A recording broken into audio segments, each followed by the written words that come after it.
శ్రీకృష్ణ పరబ్రహ్మణే నమః. ఎలాగైతే మన భారతదేశంలో శ్రీరామచంద్రుడు అయోధ్యలో జన్మించాడని, శ్రీరామ జన్మభూమి అయోధ్య అని ప్రాచుర్యం పొంది ఈనాడు తండోలుగా లక్షలాది మంది భక్తజనం వీక్షించే విధంగా అయోధ్య మందిరాన్ని పునర్నిర్మించి భక్తులకు అవకాశం కల్పించింది మన భారతదేశ ప్రభుత్వం. అదేవిధంగానే శ్రీకృష్ణునికి కూడా జన్మభూమి మథురలో జన్మించినటువంటి శ్రీకృష్ణ పరమాత్మ యొక్క చరిత్ర ఆబాలగోపాలం తెలిసిందే. అయినప్పటికీ కొన్ని సూక్ష్మమైనటువంటి విశేషాంశాలు అవన్నీ కూడా మనం తెలుసుకుంటే ఇంకా బాగా విస్తృతమైనటువంటి పరిధిలో అవగాహన చేసుకొని ఆ కృష్ణ పరమాత్మ యొక్క ఆశీస్సులు అనుగ్రహం పొందుదామనే ఉద్దేశంతో ఈరోజు మీ ముందుకు శ్రీకృష్ణ జన్మభూమి మథుర అనే అంశంతో ముందుకు వచ్చాను. మొదటగా ప్రార్థన. కృష్ణాయ వాసుదేవాయ దేవకీనందనాయ చ నందగోపకుమారాయ గోవిందాయ నమో నమః. శ్రీకృష్ణ జన్మభూమి మధురను గురించి చెప్పాలంటే చాలా అద్భుతంగా ఉంటుంది. వర్షాకాలంలో మేఘాలయ రాష్ట్రంలోని షిల్లాంగ్ ఎలా చూడాల్సిందో అలాగే సహజ సిద్ధ పర్యాటక ప్రాంతం చమోలీ లోయ, మథుర మరియు బృందావనం అనగానే మనకు శ్రీకృష్ణ పరమాత్మ, ఆయనతో పాటు గోపికలు గుర్తుకొస్తుంటారు. మథుర అంటే కృష్ణుడు, బృందావనం అంటే గోపికలు సహజంగా గుర్తుకొస్తుంటారు.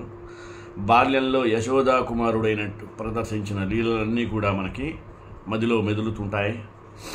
ఇక్కడ సందర్శనీయమైనటువంటి ప్రాంతాలు ఎన్నో ఆనాటి శ్రీకృష్ణ లీలలో ముడిపడి ఉన్నాయి.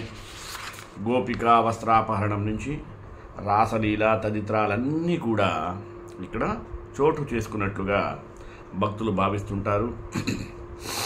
సందర్శించేందుకు ఆ పరిసరాల్లో అనేక ఆలయాలు కూడా ఉన్నాయి. దగ్గరలోనే మరెన్నో చారిత్రక, పర్యాటక, ఆధ్యాత్మిక ప్రాధాన్యం ఉన్న స్థలాలు కూడా ఉన్నాయి. ఉత్తర భారతదేశ యాత్రలో తప్పనిసరిగా దర్శించాల్సిన పుణ్యక్షేత్రం ఏదైనా ఉంది అంటే అది మథుర ఒకటి. కృష్ణ జన్మించిన ప్రదేశం, బృందావనం, గోపికలు నడయాడినటువంటి ప్రదేశం. మథుర భారతదేశంలోని ఉత్తరప్రదేశ్ రాష్ట్రంలో ఉన్న మన యొక్క హిందూ పుణ్యక్షేత్రాల్లో ప్రధానమైనటువంటిది. ఇది దాదాపు ఆగ్రాకు 50 కిలోమీటర్ దూరంలో ఉంది. అయితే ఢిల్లీకి మాత్రం 150 కిలోమీటర్ దూరంలో దక్షిణంలో ఉంది. ఇది మథుర జిల్లాకు ముఖ్య పట్టణం. ప్రాచీన కాలంలో ఇదొక ప్రముఖ వ్యాపార కేంద్రం. అంటే ప్రాచీన కాలంలో ఒంటెల మీద జరిగేటువంటి వస్తు రవాణా మార్గాలలో ఇది ప్రముఖమైనటువంటి కేంద్రంగా భావించబడుతుంది. ఈ నగరంలోనే శ్రీకృష్ణ పరమాత్మ జన్మించాడు కనుక ఇది శ్రీకృష్ణ జన్మభూమిగా ఖ్యాతినార్జించింది. భూగర్భ చెరసాలలో జన్మించినటువంటి శ్రీకృష్ణుని యొక్క జన్మస్థలంలో ప్రాచీన కాలంలో కేశవదేవ్ ఆలయం నిర్మించబడింది. శ్రీకృష్ణుని మేనమామచే పరిపాలింపబడుతున్నటువంటి శూరసేన సామ్రాజ్యానికి మథుర రాజధాని. మథురలో బుద్ధ విగ్రహాలు తయారయ్యేటువంటి ప్రాచీన 2 నగరాలలో ఒకటి ఇది. మొదటిది మథుర అయితే రెండవ నగరం ప్రస్తుతం మనం ఆఫ్ఘనిస్తాన్లో ఉన్నటువంటి గాంధారం. రెండు నగరాలు ఒకటిగానే క్రీస్తు మొదటి శతాబ్దంలో బుద్ధుని శిలలు చెక్కడం ఆరంభించినట్లుగా అంచనా. గాంధారం తయారైన శిలలు ఇండో గ్రీకు శిల్పశైలిలోను, మథురలో తయారైన శిలలు హిందూ దేవతల శిల్పశైలిలోనూ ఉన్నాయి. షెర్లాక్ హోమ్స్ రచించినటువంటి ద సైన్ ఆఫ్ 4 నవల ఒకటి ఉంది. ఆ నవల్లో మథురా నగరాన్ని ఆయన చక్కగా వర్ణించాడంటే చూడండి. మథురకు పురాణ కాలం నుండి కూడా ఒక చరిత్ర అంటూ ఉంది. మథురా నగరం రామాయణ మహాకావ్యంలో కూడా వర్ణించబడి ఉంది. ఇక్ష్వాకు రాజకుమారుడు దశరథ చక్రవర్తి కుమారుడు రాముడు రామాయణ మహాకావ్యానికి నాయకుడు.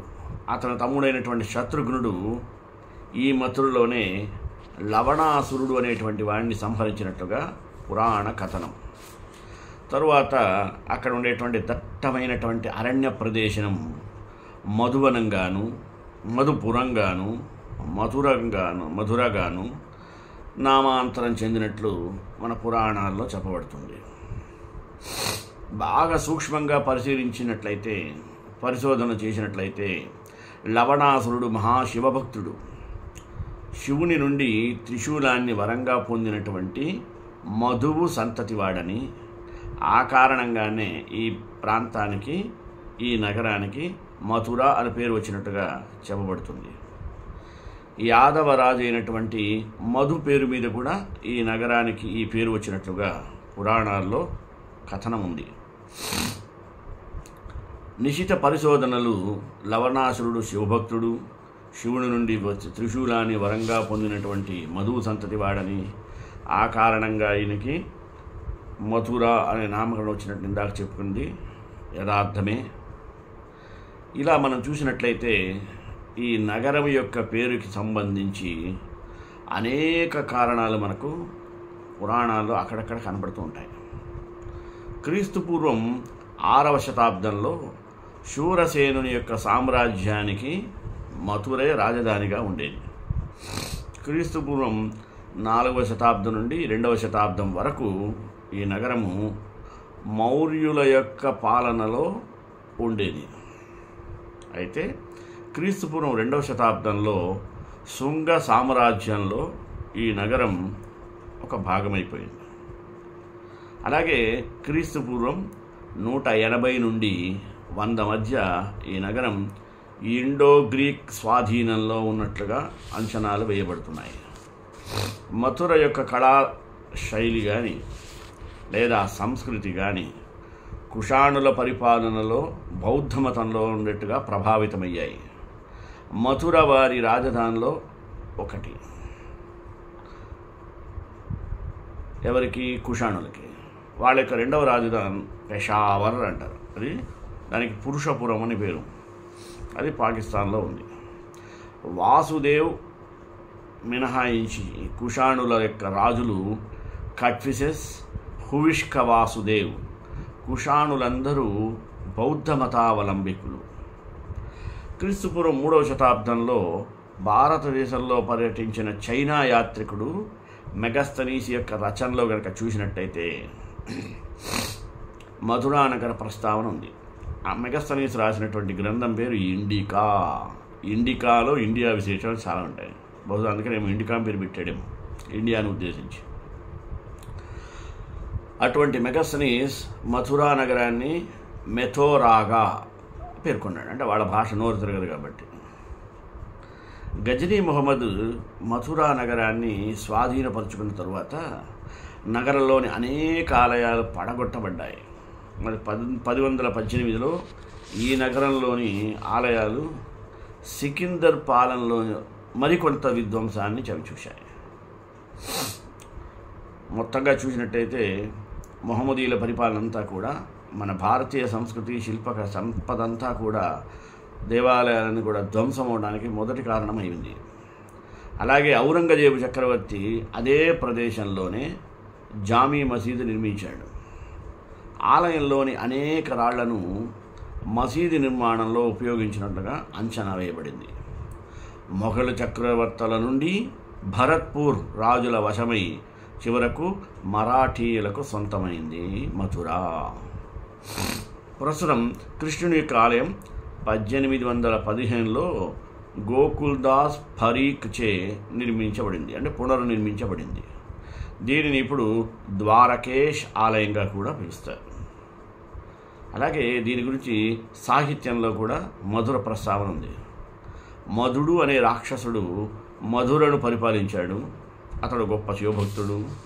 శివుణ్ణి ప్రార్థించి భయంకరమైనటువంటి అజేయమైనటువంటి ఒక త్రిశూలాన్ని వరంగా పొందాడు. మధువుకు రావణుడు ఎవరయ్యా అంటే స్వయాన బావమరిది. ఈ ప్రాంతానికి అతని వల్లనే మధువనము, మధుపురి, మథుర, మధుర అనే పేర్లు వచ్చాయి అంటారు. మధుని మరణానంతరం శూలం పారంపర్యంగా లవణాసురుడనేవాడు పొందాడు. దానితో వాడు మునులను ప్రజలను హింసించడం ప్రారంభించగా ప్రజలు ఏం చేశారు? చ్యవన మహర్షికి చెప్పారు. ఆయన రామునికి మొరపెట్టుకున్నారు. రాముడు అప్పటికే రావణాసుర సంహారం వనవాసం పూర్తి చేసుకొని అయోధ్యను చక్కగా పరిపాలిస్తున్నాడు. రాముడు ఏం చేశాడంటే అటువంటి లవణాసురునిపైకి యుద్ధానికి తాను పోకుండా తన తమ్ముడైనటువంటి శత్రుఘ్నుని పంపుతాడు. శూలం లేనప్పుడు లవణాసురుని యొక్క బలం తగ్గిపోతుంది కనుక దాన్ని తీసేసి అతన్ని చంపి మధురను శత్రుఘ్నుడు వశం చేసుకున్నాడు.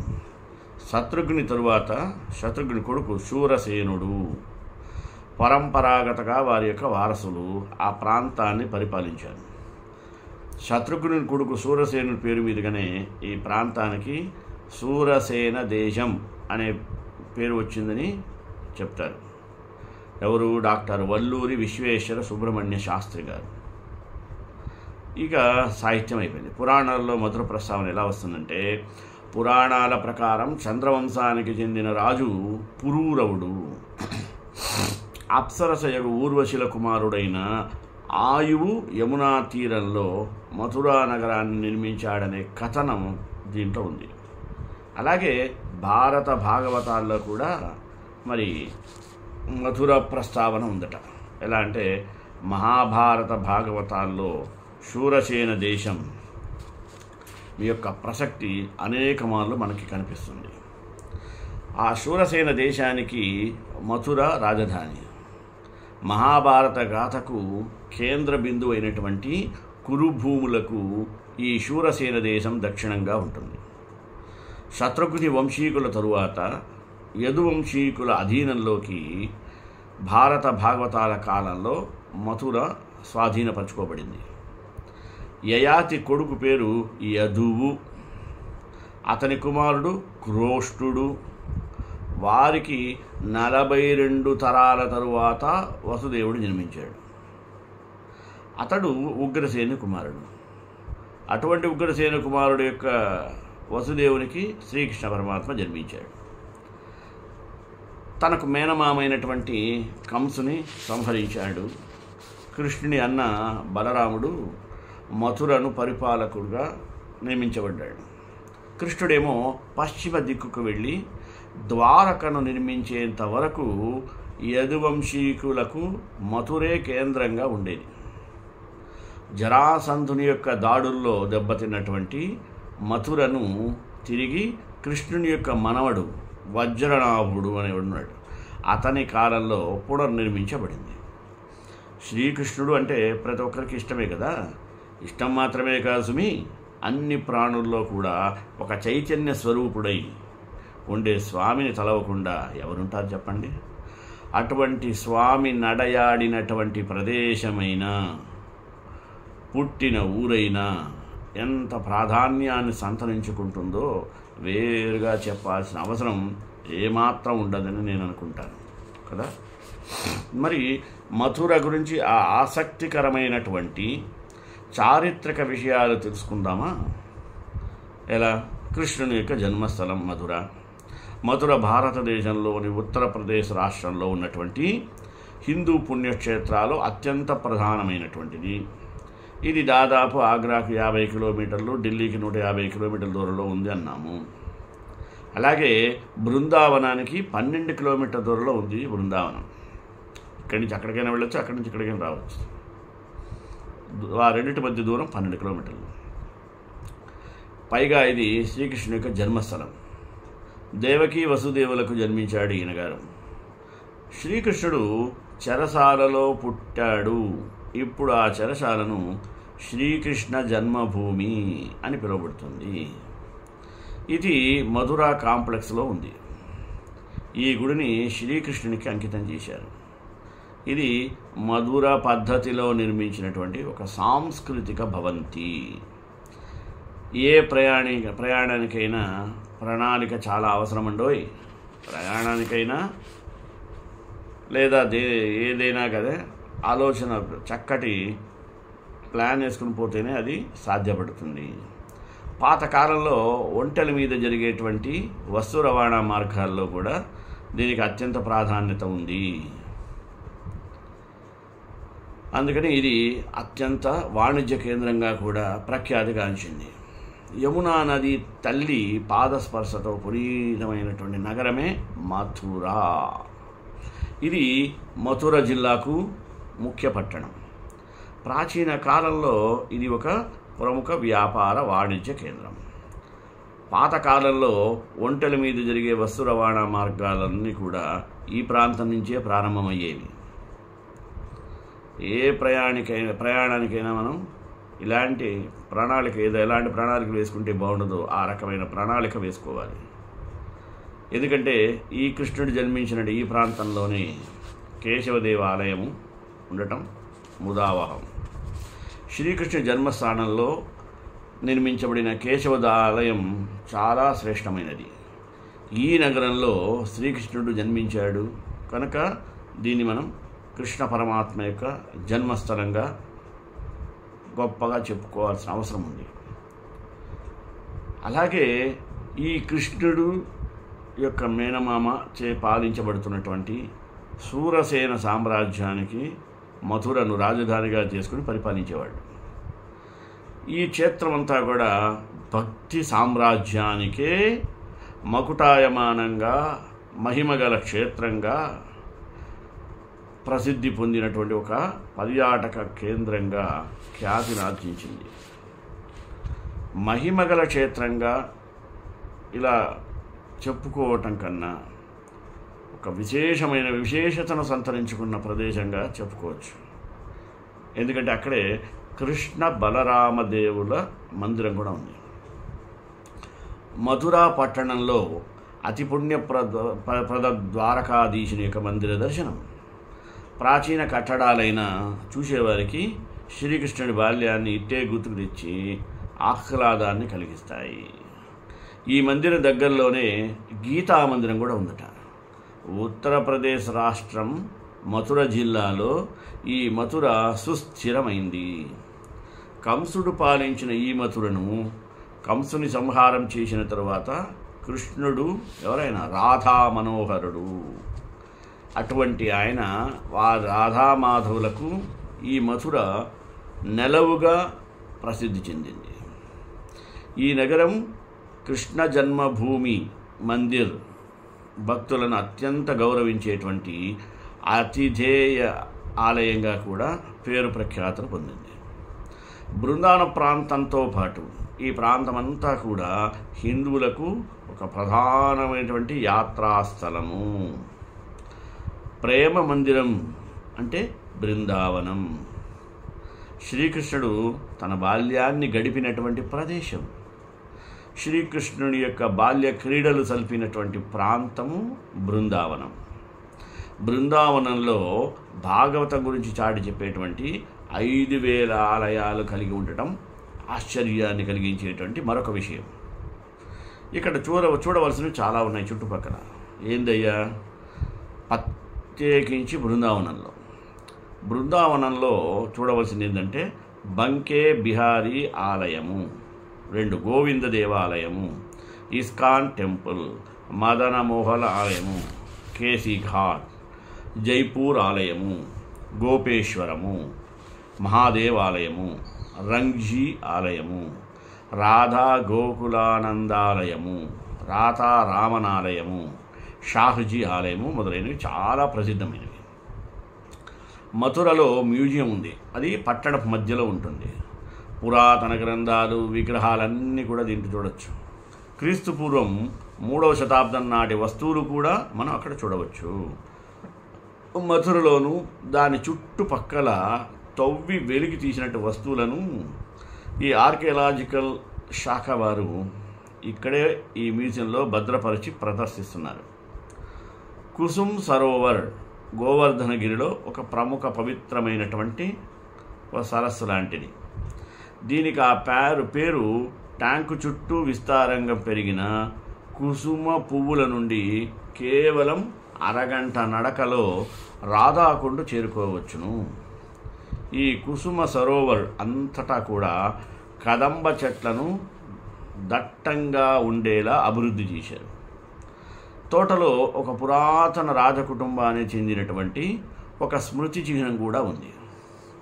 ప్రపంచంలోని అతిపెద్ద దేవాలయం బృందావన చంద్రోదయ మందిరం మరో అద్భుతమైనటువంటి ఘనతను సాధించబోతోంది రానున్న రోజుల్లో. సుమి, ప్రపంచంలోనే అత్యంత పొడవైన కట్టడమైనటువంటి మనం చూసుంటాం దుబాయ్లో బుర్జ్ ఖలీఫా కదా, దానికన్నా కూడా పునాదితో ఈ ఆలయాన్ని నిర్మిస్తుండడం గమనార్హం. పైగా బుర్జ్ ఖలీఫా పునాదికి 50 మీటర్ల లోతుంటే అంతకన్నా 5 మీటర్ల ఎక్కువ లోతులో ఉండేటువంటిది ఇది. అందుకనే పునాదితో యూపీ బృందావనంలో చంద్రోదయం మందిరం నిర్మాణం అవుతుంది. ఇప్పుడైతే చంద్రోదయ మందిరం 700 అడుగుల ఎత్తు, సుమారు 700 కోట్ల వ్యయంతో నిర్మిస్తున్నారు. మథురా నగరంలో జుగల్ కిషోర్ అనే ఆలయం కూడా ఉంది. ఇది శాంతియుత పవిత్రమైనటువంటి పుణ్యస్థలాన్ని సందర్శించి ఇక్కడ ఉపశమనం పొందవచ్చు. ఈ ఆలయం మథురలో కృష్ణుడు అత్యంత ప్రాచుర్యం పొందినది మరియు ఇది పురాతన ఆలయాల్లో కూడా ఒకటి. కేసీఘాట్ దేవాలయం శ్రీకృష్ణ పరమాత్మ యొక్క ఆలయం. ఇదే శ్రీకృష్ణుడు నరకాసురుణ్ణి సంహరించిన ప్రదేశం అని కూడా అంటారు. ఏది? కేసీఘాట్. విశ్రామ్ ఘాట్ అని ఇంకోటి ఉంది. చాలా ఘాట్లు ఉన్నాయి, మన అన్నిటి ఘాట్లు పెడదాం. ఈ విశ్రామ్ ఘాట్ అనేది కూడా అక్కడే కట్టబడింది. దాని తర్వాత ఏది? కేసీఘాట్ తర్వాత ఇక్కడ ఉన్న సుమారు 25 ఘాట్లు ఉన్నాయి. కాశీలో 64 ఘాట్లాగా మథురలో 25 ఘాట్లు ఉన్నాయి. వాటిలో విశ్రామ్ ఘాట్ అనేటువంటిది సుప్రసిద్ధమైనది. ఎందుకయ్యా అంటే కృష్ణుని అన్నయ్యకు బలరాముడు విశ్రాంతి తీసుకున్న ప్రదేశంగా ఇక్కడ వారు చెబుతారు. కృష్ణుడు తన మేనమామ కంసుని వధించిన తరువాత ఈ ప్రాంతంలో కొంతకాలం విశ్రాంతి పొందాడని, ఇక్కడ బలరామకృష్ణుల విగ్రహాలు ఉన్నాయి. కంసుడి కోట యమునా నది ఒడ్డున కూడా ఉంది. ఇప్పుడు మాత్రం శిథిలమై ఉంది. ఈ కోట విశాలమైనటువంటి ప్రదేశంలో ఎత్తైన గోడలతో బాగా దృఢంగా నిర్మించబడినటువంటిది.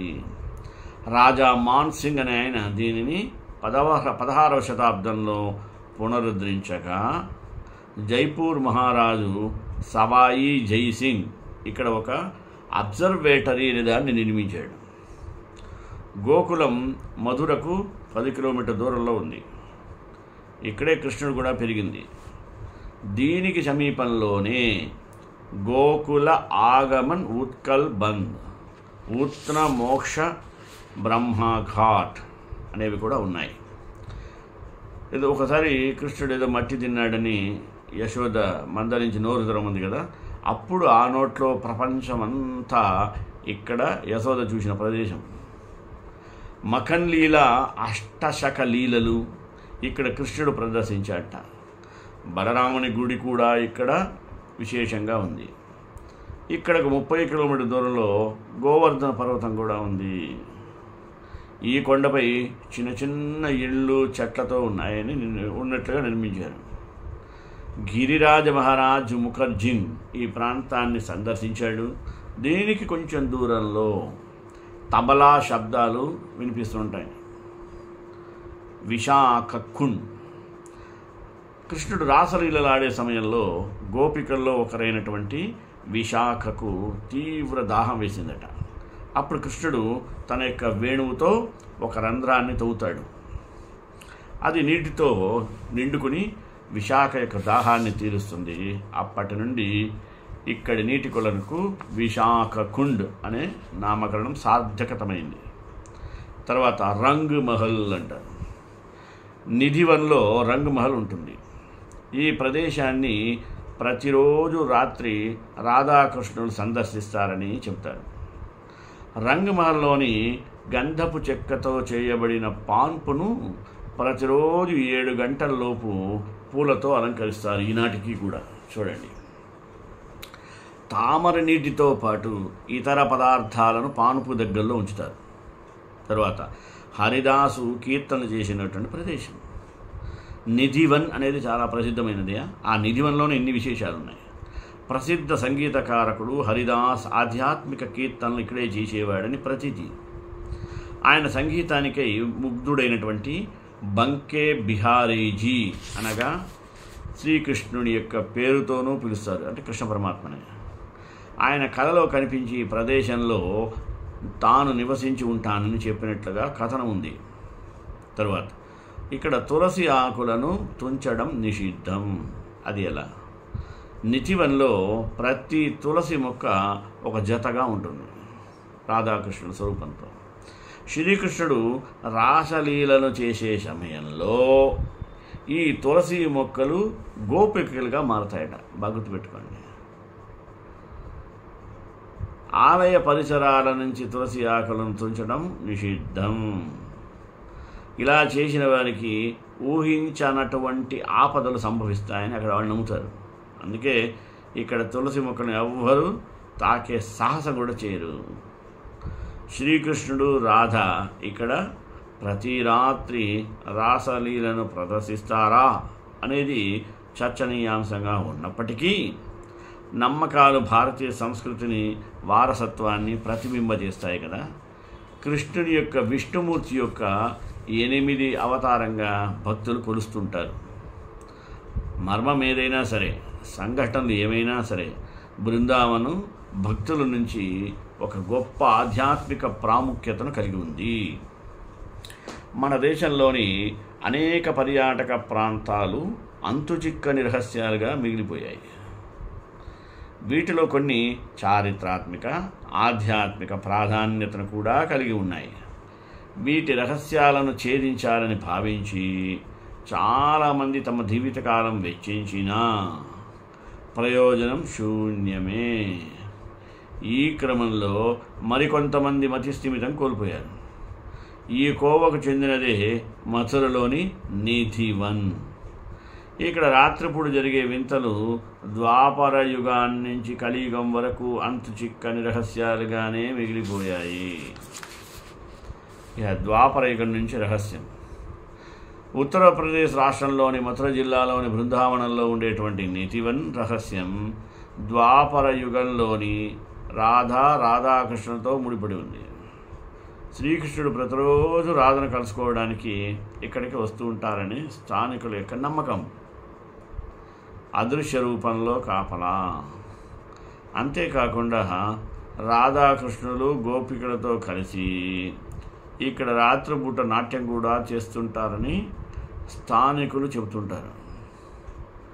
ఆ సమయంలో కృష్ణుడి యొక్క భటులు రాత్రిపూట ఈ నిధివన్ చుట్టూ అదృశ్య రూపంలో కాపలా కాస్తూ శ్రీకృష్ణుని యొక్క ఏకాంతానికి భంగం కలగకుండా చూస్తారని స్థల పురాణం. తర్వాత ఇక్కడ విశేషం ఏంటంటే, ఎక్కడే చూసినా కూడా పక్షులు అనేది మనకి కనపడవు. ఎందుకు అంటే, ఈ నిధివన్లోని ప్రధాన ఆలయ ద్వారాలను సూర్యాస్తమ అయిన వెంటనే మూసేస్తాడు. అంతేకాకుండా నిధివన్కు ప్రవేశించే ద్వారాన్ని కూడా మూసి తాళం వేస్తారు. కావున రాత్రి సమయంలో ఇక్కడ మనుషులే కాదు, కనీసం పక్షులు కూడా వెళ్ళటానికి అవకాశం లేదు. ఇదే నిదర్శనం.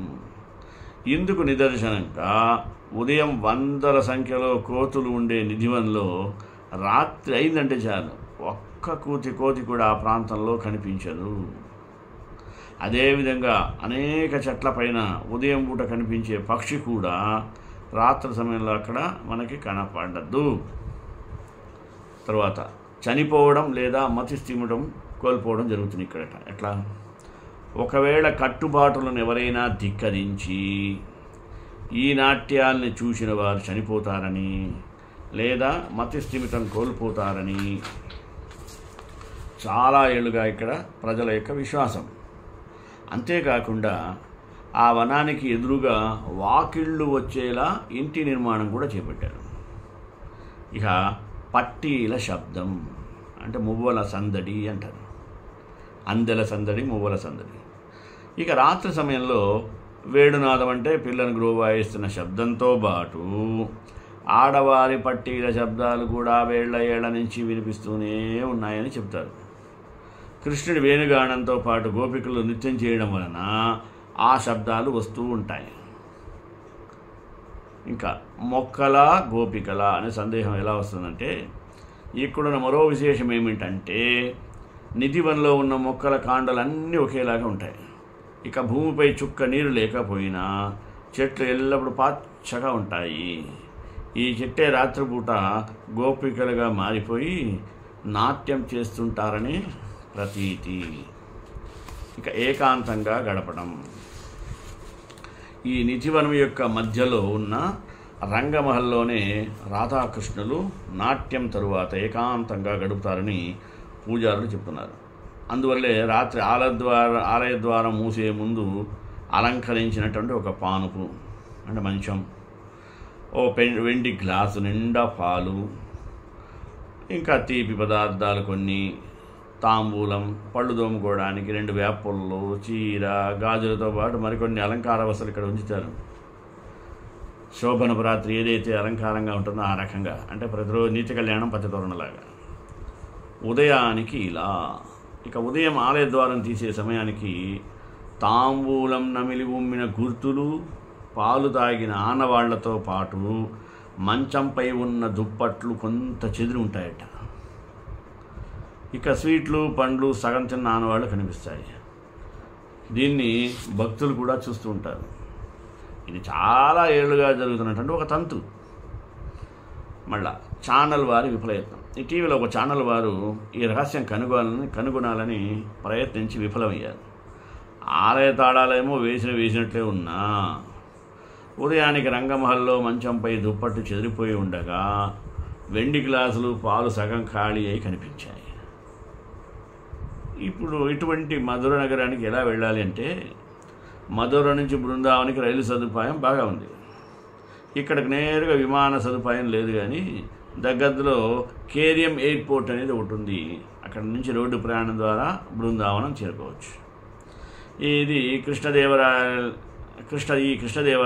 దేవాలయాన్ని జీవితంలో ఒక్కసారైనా తప్పకుండా దర్శించాలి, కోరికలు నెరవేర్చుకోవాలి. కృష్ణ దేవాలయంలోనే కాదు, ప్రపంచంలోని అనేక ప్రదేశాల్లో కనిపిస్తాయి. కావున శ్రీకృష్ణుని ఆలయాలకు దేశ విదేశాల నుంచి పెద్ద సంఖ్యలో భక్తులు వస్తుంటారు. అటువంటి మధుర ప్రాశస్త్యాన్ని మీకు వినిపించిన తరువాత శ్రేయకాంతాయ కళ్యాణ నిదేద్రాం శ్రీ వెంకట నివాసాయ శ్రీనివాసాయ మంగళం. మంగళాశాసన ప్రేర్మదాచార్య పురోగమై సర్వేష పూర్వైరాచార్యే సత్కృతాయాస్తు మంగళం.